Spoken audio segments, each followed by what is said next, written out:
நம்ம ஜீவா நடித்த தலைவர் தம்பி தலைமையில் படத்தோட ஓடிடி ரிலீஸ் அப்டேட் தான் இப்போ வந்திருக்கு.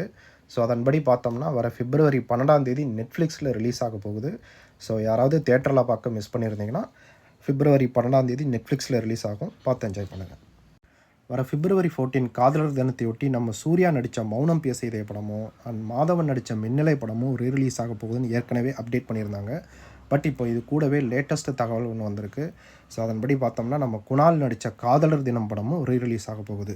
ஸோ அந்த வரிசையில் பிப்ரவரி 13 அன்னைக்கு நம்ம சூர்யா நடித்த மௌனம் பேசியதே படமும் அண்ட் மாதவன் நடித்த மின்னலே படமும் ரிலீஸ் ஆக போகுது.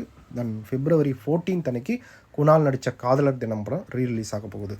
ஸோ எனக்கு இந்த 3 படங்களுமே ரொம்ப ஃபேவரட்டான மூவிஸ். உங்களுக்கு இந்த 3 படங்களில் எந்த படம் அதிகமாக பிடிக்கும் அப்படின்றத கமெண்ட்டில் சொல்லுங்கள். ஜனநாயகன் படத்தை தயாரித்த கேவிஎன் ப்ரொடக்ஷன்ஸ் சென்சார் போர்டுக்கு எதிராக போட்டிருந்த வழக்கை வாபஸ் வாங்கிட்டாங்க.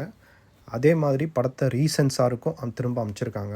ஆக்சுவலாக சென்சார் போர்டு என்ன பிரச்சனை சொல்லியிருந்தாங்க, இதில் மதம் ரிலேட்டடாக சில விஷயங்களை தப்பாக சொல்லியிருக்கிறதாகவும் அண்ட் ஆர்மி சிம்பிளை ஏதோ தப்பாக காட்டியிருக்கிறதாகவும் சொல்லியிருந்தாங்க.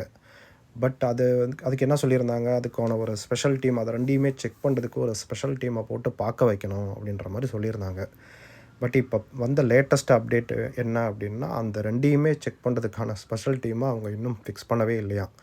ஸோ அதை ஃபிக்ஸ் பண்ணால் தான் இன்றைக்கி நாளைக்குள்ளே அப்படி ஃபிக்ஸ் பண்ணி பார்க்க வச்சுட்டாங்க அப்படின்னா, சர்டிஃபிகேட் ப்ரொவைட் பண்ணாங்க அப்படின்னா பிப்ரவரி 19 அன்றைக்கி ரிலீஸ் ஆகும். இதில் ஏதாவது இழுத்துச்சு அப்படின்னா இன்னும் தள்ளி போகிறதுக்கு வாய்ப்பு இருக்குது. ஸோ இதுக்கடுத்து எதுவும் தகவல் வந்தது அப்படின்னா நான் அப்டேட் பண்ணுறேன்.